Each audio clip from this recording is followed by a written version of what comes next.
Quelque chose ne va pas? Tu veux plus tourner? Si, c'est pas ça, c'est...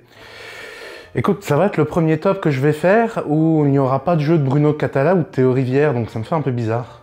Ouais, donc pas de blague de la tirelire cette année. Et si on en profitait pour l'ouvrir? Ah, pourquoi pas? Après tout, la blague a assez duré, et puis il doit y avoir un petit pactole à l'intérieur, hein, mine de rien. Selon le montant, on pourra avoir pour un jeu ou même un bon resto. Qu'est-ce qu'il y a? Bah, elle est vide. C'est... Attends, non, elle est pas entièrement vide, il y a un truc au fond. C'est bizarre, on dirait des poils de chat. Non, mais voulez-vous faire une surprise et vous acheter une extension des Aventuriers du Rail? Oui, c'est ça, et pas du tout des friandises pour nous. Ah bah bravo. Et salut à tous, et surtout, bonne année 2024. J'espère que votre début d'année se passe bien. Comme de tradition, on va faire une petite vidéo pour vous présenter mon bilan ludique 2023, et on commence tout de suite avec le top 6. Attention, voici les petites précisions d'usage, hein. C'est un top purement personnel et uniquement basé sur les jeux sortis en 2023 auxquels j'ai pu faire au moins une partie en physique. Donc, mes parties sur BGA ne comptent pas, ce qui fait que des jeux comme Far Away ou Planet Unknown ne se trouveront pas dans ce classement. À la 6e place, on trouve D'Orge et de Blé, un jeu de gestion pour 2 paysannes et paysans. Alors, le titre en français, je le trouve pas très évocateur, contrairement à ses autres versions dans les différentes langues. Du pain et de la bière. Quoi? Je dois vous vendre encore plus que ça? Donc il s'agit d'un jeu de gestion, notamment de multiples ressources, qui au départ se retrouvent dans une réserve commune. Ce qui fait que votre partie, ça va être beaucoup d'onomatopées de frustration venant de votre adversaire, à chaque fois que vous allez lui piquer les ressources qu'il voulait prendre ce tour-ci. Il y a aussi différentes petites mécaniques qui vont venir dynamiser un petit peu les 6 manches de la partie, et aussi un petit twist qui se trouve à la fin du jeu. Effectivement, votre score final, ce n'est pas la combinaison de votre production de pain et de bière, mais il va falloir prendre au contraire votre score le plus bas dans cette production, qui deviendra votre score final. Pour le numéro 5, j'aimerais vous présenter Colorado. C'est un jeu de call and write pour 2 à 4 exploratrices et explorateurs. Alors, vous le présentez pas tant que ça, parce que j'aimerais en faire le sujet du prochain Canto Review. Celui-ci serait prévu avant Cannes. En tout cas, on va essayer. Pour faire bref, imaginez qu'à la fin d'un tour de jeu d'une partie de cette famille, vous pouvez utiliser les effets d'une carte pour explorer une région et déclencher des effets en cascade. Il n'y a que peu de temps mort durant une partie de Colorado et c'est sa plus grande qualité. Comme je le disais dans les contraintes, il faut que j'ai fait au moins une partie en physique du jeu pour qu'il apparaisse dans le classement. D'habitude, je vais quand même faire quelques sessions du dit jeu pour vraiment vérifier un petit peu mon avis. Mais là, je vais bien vous parler d'un jeu qui a gagné sa 4e place au classement en seulement une partie en physique. Sur les traces de Darwin, jeu de collection et de placement pour 2 à 5 chercheurs et chercheuses. Sur les traces de Darwin, vous allez devoir suivre les pas du dit scientifique et compléter votre propre carnet de naturaliste grâce à des tuiles d'animaux que vous allez croiser durant des expéditions. C'est un jeu vraiment élégant, déjà de par son matériel. Il est de qualité et il se trouve parfaitement dans le thème. Mais aussi de par ses règles. C'est à la fois très accessible, on est sur un jeu typé un petit peu familial plus, mais aussi tout en donnant assez de challenge pour ennuyer personne. Bref, ne vous laissez pas intimider par son thème et ne le confondez pas avec l'autre jeu sur Darwin, sorti en 2023, qui est beaucoup plus expert. Faites-vous juste votre propre avis en essayant une partie de Sur les traces de Darwin. Et on attaque le podium avec l'un de mes coups de cœur de Cannes 2023, Manbug, jeu d'affrontement uniquement en duel. Manbug, c'est un peu comme si Magic the Gathering et Marvel Snap avaient eu un enfant caché. Les actions sont assez simples, en effet on n'a que très peu de cartes par partie, et vous avez le droit qu'à une seule action par tour, soit poser une créature, ou alors attaquer. Cela propose donc des affrontements assez dynamiques, et des parties très rapides que l'on peut enchaîner. En plus, il y a des petits twists, que ce soit par les effets des cartes, mais surtout par les Manbug, qui permettent de prendre possession d'une créature adverse. Alors, je suis au courant, il y a un débat actuellement sur la boîte de base, qui ne serait pas très équilibré à cause de la compétence furtive. J'ai moi-même eu quelques matchs qui ont été très vite pliés à cause de cette compétence. Mais personnellement, je pense pas que ça gâche beaucoup l'expérience, et j'ai eu beaucoup d'autres parties pour le prouver. En tout cas, j'espère qu'en 2024, je pourrai y jouer en y mettant plus d'extensions. Et puis bon, quand on y réfléchit, ça sera toujours moins cher que de reprendre Magic ou de commencer leur Cana. Oups! J'ai glissé, chef! J'aurais pu faire la blague en le mettant à la 3e place, mais il vaut quand même mieux que ça. Je veux parler de Trio, jeu de cartes pour 3 à 6 membres de ta famille. Car oui, on parle vraiment d'une petite boîte que tu peux amener n'importe où, pour pratiquement n'importe qui, et enchaîner les parties sans t'en apercevoir. Le principe est simple, vous devez pour gagner avoir devant vous 3 trios de même valeur, ou alors le trio de 7. Pour ça, à votre tour, vous allez demander la carte de plus petite valeur ou de plus grande valeur à l'une des personnes de la table, y compris vous. C'est vraiment un jeu qui s'adapte à vos besoins. Il y a un mode par équipe, un mode pour augmenter le challenge, ou encore un mode mettant un memory au centre de la table au cas où vous n'êtes pas assez nombreux.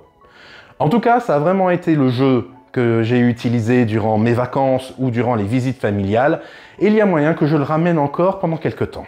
Il y a une anecdote que j'aime bien sur le jeu en première place. Au départ, l'auteur voulait faire un livre sur les civilisations anciennes, mais sa compagne de l'époque lui a rétorqué « Ne fais pas un livre, c'est barbant, fais-en plutôt un jeu ». Et c'est ainsi qu'on a eu Ancient Knowledge, un jeu de gestion pour 2 à 4 historiennes et historiens. Contrairement à ce qu'on pourrait penser, Ancient Knowledge n'est pas un jeu de civilisation à proprement parler, ni un jeu très expert. Au contraire, il est très accessible pour les initiés et propose une mécanique toute simple. Vous avez une frise historique devant vous, sur laquelle vous allez placer des monuments de civilisations différentes. La frise ne fait pas cours d'histoire par contre, elle représente le temps qui passe, et vos monuments vont donc bouger sur cette frise jusqu'à tomber dans le passé.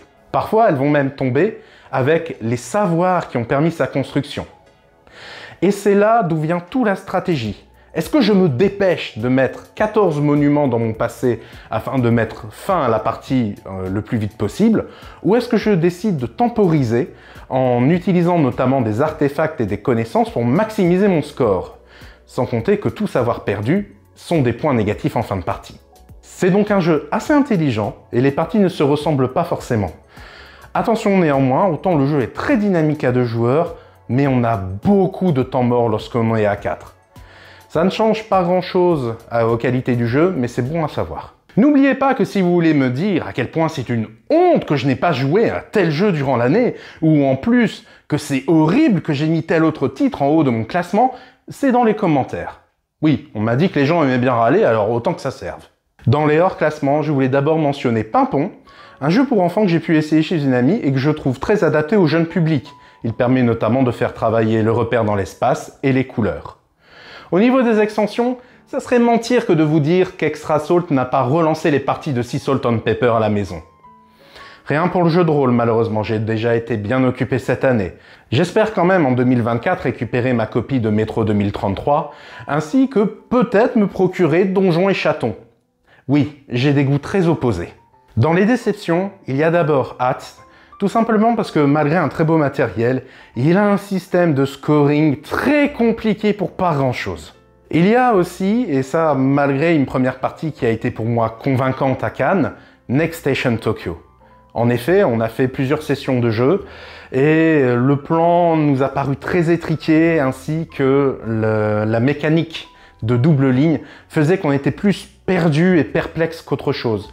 Au final, on avait plus vite tendance à revenir sur la version Londres. Des jeux que j'attends pour 2024, il y a d'abord Sur les traces de Marie Curie. Alors, ce n'est pas vraiment une suite à Darwin, car ce ne sont pas les mêmes auteurs. Dans tous les cas, le thème m'intéresse fortement et j'ai vraiment hâte de pouvoir y mettre les mains dessus.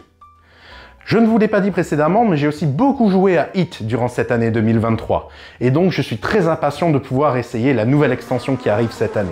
Enfin, Dune Imperium Uprising m'intéresse très fortement. Même si je n'ai pas fait toutes les extensions d'Imperium, je suis vraiment très curieux de pouvoir essayer cette variante avec notamment son mode de jeu par équipe. Côté vidéo, vous l'avez vu, je n'ai pas pu vous proposer grand chose en 2023. Ce n'est pas que je sois déçu de ce que j'ai pu sortir, loin de là, mais j'espérais vraiment pouvoir vous en donner un petit peu plus. Espérant qu'en 2024, j'arrive enfin à trouver plus de temps et d'énergie pour pouvoir le faire. Au niveau des podcasts, un petit big up pour une émission récente qui s'appelle Analysis Paralysis. C'est une émission qui se centre vraiment sur des sujets de fond et pas forcément liés aux dernières actualités ludiques. En plus, il est animé par des personnes habituées au secteur du jeu de société. D'ailleurs, dans le dernier numéro, il y avait un sujet sur pourquoi en France on appelle ça jeu de société. On va sortir du côté purement ludique un instant pour un rappel nécessaire. Si vous êtes une femme ayant subi la toxicité masculine dans le milieu du jeu de société, sachez qu'il existe depuis 2023 un Discord non mixte qui permet de vous offrir de l'écoute, du soutien et des conseils.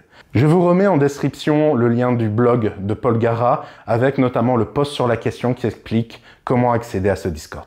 Enfin, sachez que cette année encore, je serai au Festival international des jeux de Cannes pour la chaîne. Je prévois d'être là du jeudi après-midi jusqu'au dimanche soir. Je voyagerai cette fois-ci en solo, Julien et Thomas seront bien sur le salon, mais en tant que Omea Games. En tout cas, si vous voulez partager une table ou papoter un petit peu durant le salon, faites-le moi savoir. Voilà pour cette vidéo de bilan 2023. Encore une fois, si vous aimez notre contenu, likez, commentez, partagez. Quant à moi, je vous souhaite encore une fois une très belle année 2024 et je vous dis à très bientôt. Salut à tous! Mais cette variante avec son mode d'équipe me donne vraiment la hype. Non, je vais la refaire celle-là. Le principe est simple, le gribouille ne doit pas manger le fil. Oh. Il y a un mode par équipe, un mode pour augmenter... Wouh, test, allez, vas-y, ta fitness nipple avec moi. Wouh, wouh, wouh. Et voilà, c'est tout. Mais voilà, c'est tout, allez, je me casse, salut.